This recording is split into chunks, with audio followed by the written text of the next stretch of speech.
Welcome to the BurbNBougie News Recap. Today's news articles are pretty varied. Go ahead and watch these videos and let me know which one sticks out to you most. Thanks for subscribing.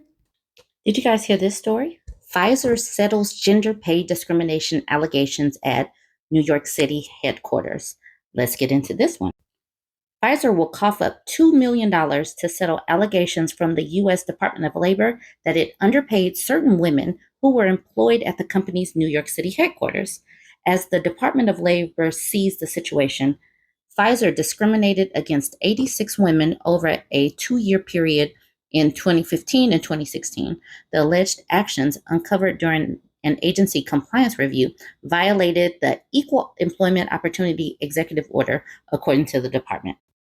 Pfizer denies the allegations, calling the instances in the audit minor pay discrepancies from over 7 years ago among a small group of employees at a single location, the company said in an email statement. So they are literally attempting to minimize pay discrepancies. While Pfizer maintains that all pay differences were based on appropriate business factors and were not discriminatory, Pfizer made the decision to resolve this dispute due to the amount of time that has transpired and the need to focus on its core business initiatives, the statement continued. The $2 million settlement will cover back wages and interest for the impacted employees. In addition, the company will also have to set aside $500,000 for future potential salary adjustments. They just know that this company will continue to discriminate against people. The department added that the company must review and revise its compensation system under the settlement. But according to Pfizer, this is inaccurate and does not reflect the terms that the parties have reached. This summer, Eli Lilly similarly paid out more than $2 million to settle discrimination claims. A lawsuit from the U.S. EEOC accused the company of underhiring older candidates for its sales representative positions after changing its hiring preferences in 2017 in favor of millennials. Now, let's get into this one because there is a hyperlink to click. Eli Lilly forks over $2.4 million to settle federal agency's age discrimination lawsuit, and this was put out in June of this year. Eli Lilly is no stranger to age discrimination claims, but now facing age bias allegations from employees and federal agencies alike, the Indianapolis-based drug maker has settled at least one major lawsuit. Eli Lilly will pay out $2.4 million as a settlement agreement with the U.S. EEOC, which sued the company in September over claims it had changed its hiring preferences in 2017 to prioritize the recruitment of more millennials. In turn, the EEOC contends Lilly intentionally underhired older candidates for its sales representative positions, according to a lawsuit filed in the U.S. District Court for the Southern District of Indiana. Aside from offering up monetary relief, Lilly may not reject applicants within its primary care sales rep workforce based on age, which would violate Age Discrimination in Employment Act, the EEOC said in a statement in a consent decree made public this week. The arrangement is set to run for 30 months, during which time Lilly is also required to update its hiring practices and provide yearly equal employment opportunity training to all managers and human resource staffers involved in the hiring process. Eli Lilly previously denied the EEOC's allegations, telling Fierce Pharma last fall that it does not discriminate on the basis of age, race, color, religion, gender, sexual orientation, gender identity, gender expression, national origin, and protected veteran status, disability, or any other legally protected status. According to the consent decree, Lilly's settlement agreement with the EEOC should not be taken as an admission of liability toward any of the agency's allegations.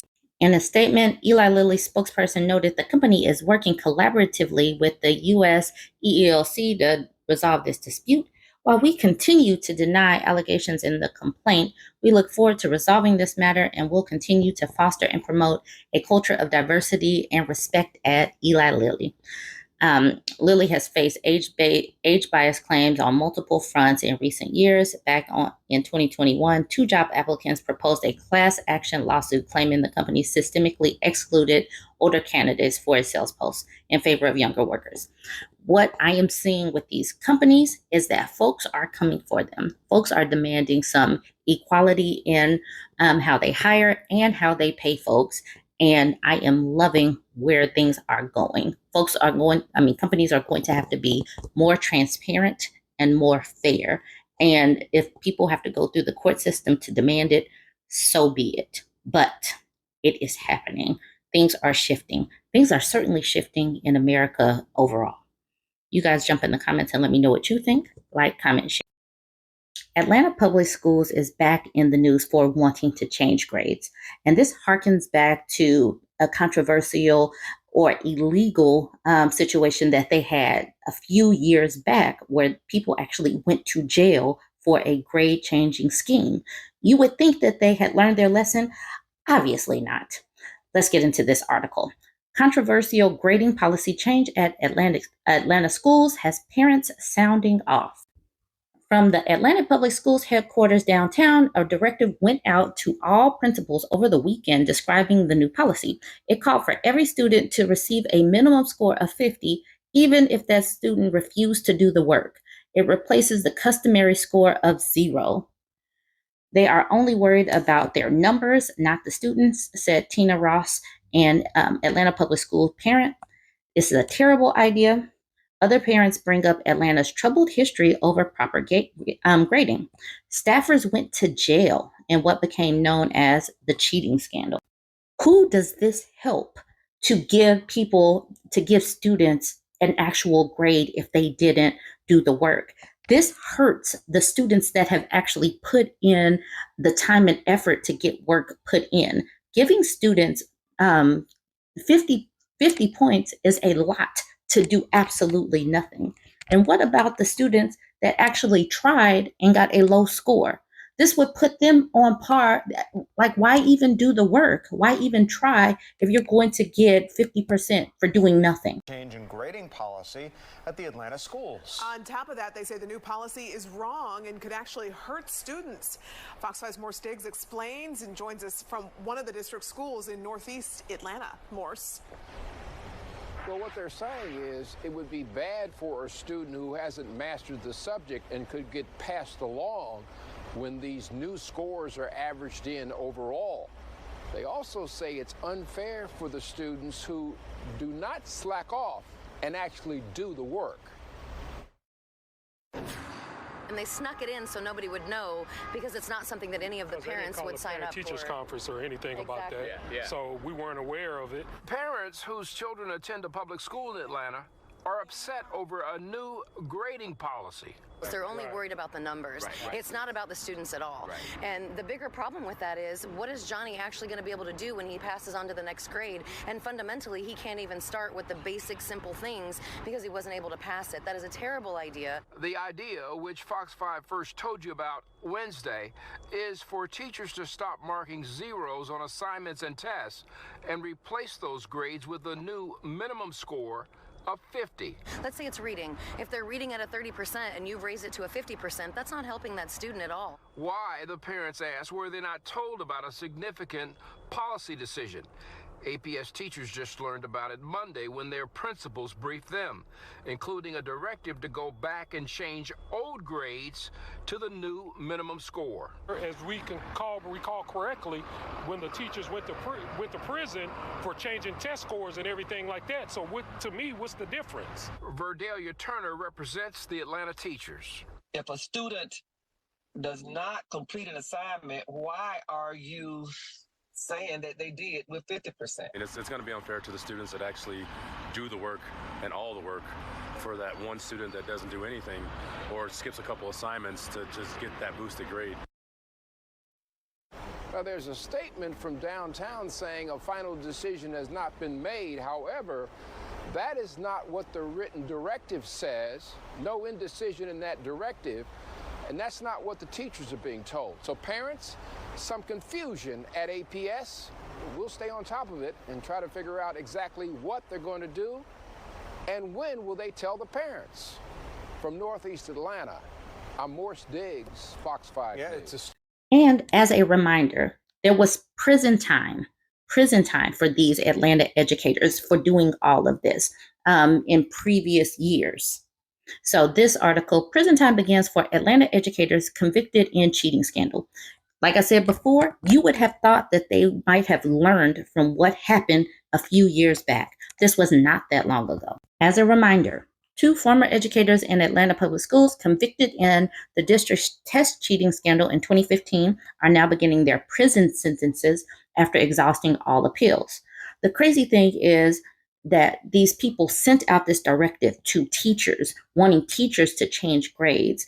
And teachers are sitting up here having to think about going to jail because this should be recent in their brains that this happened.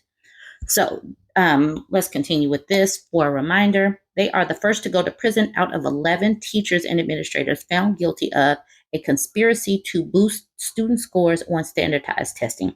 The 2 women, Tamara Kottman and Angela Williamson, turned themselves in at the Fulton County Jail on Tuesday. Williamson's attorney told Education Week that his client is in good spirits and resolved to maintain her innocence. I was wrongly convicted, and today I will be sent to prison. So I don't remember the intricacies of these cases, but I'm sure like all of these schools that are being pressured to get good test grades and rank and have their pay attached to these scores are feeling the pressure. And now they're doing the same thing with the grades overall. So you guys go ahead and let me know what you think about this. Like, comment, share. When it came out that Trump and a bunch of other people were going to be prosecuted in Georgia for their 2020 lie and trying to subvert an election, I knew that this would mean trouble for Trump. I knew that because why would these normal thinking people actually go to jail for Trump? Let's be effing for real. We know that Trump would throw all of these people under the bus if given the chance to save himself. It makes absolutely no sense for these people to keep sacrificing for this man, knowing that he was lying and knowing that he was doing illegal things. I don't know why they pandered to him for so long, knowing that he wasn't going to be president and knowing that there was no way to really wiggle out of this, especially the people who know the law. It made absolutely no sense for the people who actually knew the law to do this. Anyways, yesterday, Sidney Powell pled guilty and in her trial and what's coming up. And let's talk about how this might impact Donald J. Trump. The former Donald Trump campaign lawyer, Sidney Powell's stunning plea deal in the Georgia election subversion case on the eve of her trial will significantly change the landscape of the ongoing state and federal prosecutions against the former president. As recently as Tuesday, Powell was still posting false claims on social media that said the 2020 election was rigged against Trump. But on Thursday, she walked into an Atlanta courtroom and admitted that she was guilty of trying to interfere with the 2020 election. Anybody can type what they want to on social media. Go try saying that under oath in court and then backing it up. Her plea deal with Fulton County prosecutors will require her to testify truthfully against her co-defendants at any upcoming trials, including against Trump. This is a really big breakthrough for prosecutors. There's no such thing as halfway cooperation. Here's the breakdown of how this could impact the cases going forward. Why does she plead now? There's nothing like an impending trial to spur a defendant into cutting a deal. And it looks like this is exactly what happened for Powell, at least. Of course, these people are going to flip like some pancakes. Why wouldn't they? Trump would do it. They know Trump would do it. Trump throws everybody under the bus. Instead of going to trial on 7 felonies, Powell pleaded guilty to 6 misdemeanors as part of the deal. Prosecutors recommended a probation-only sentence. Duh. Of course she's taking that. Only 2 defendants, Powell and pro-Trump lawyer Kenneth Chesebro, invoked their rights under Georgia law to a speedy trial. Chesebro has pleaded not guilty, and jury selection is set to begin on Friday. That is today. What could Powell testify about? Most notably, Powell attended a White House meeting on October 18, 2020, where some of Trump's most extreme supporters encouraged him to name her as a special counsel to investigate supposed voter fraud, to consider declaring martial law, and to sign executive orders that would direct military to seize voting machines. Dude was seriously about to come in and just completely take over. Who does that? Who does, and why are people still supporting him doing this? This is not how our government works. Also in attendance were former Trump National Security Advisor Michael Flynn, former Trump lawyer Rudy Giuliani, and former Overstock.com CEO Patrick Byrne, who were big-time peddlers of debunked election conspiracy theories. Giuliani was also indicted in the Georgia case and has pled not guilty. This is really going to impact things if she was in the room when these people were talking crazy. The plea documents make clear that she's expected to testify about her direct involvement in the breach of election systems in Coffee County, Georgia, where a motley group of Trump supporters collaborated with a local election official to access sensitive government data as a part of their chaotic search for massive voter fraud. People should be weary of this. They should be like tuning in, because you can't have folks that are trying to seriously subvert elections like this. Powell was also in touch with the Trump's White House and other figures in Trump's orbit during the frenzied post-election period, where she publicly threatened to release the Kraken by filing lawsuits across the country that she dubiously claimed would keep Trump in power. Her cases were deemed frivolous and dismissed. The crazy thing about this is that she's a lawyer. She knows the law. She went to school for this, paid thousands upon thousands of dollars to get her law degree and become a lawyer. And she gave away her law, her credentials, basically. She put them on the line for a lie. Why would they do this? I don't know. But this is Trump's orbit. So who knows? Anyways, y'all go ahead, jump in the comments. Let me know what you think about this. Like, comment, share.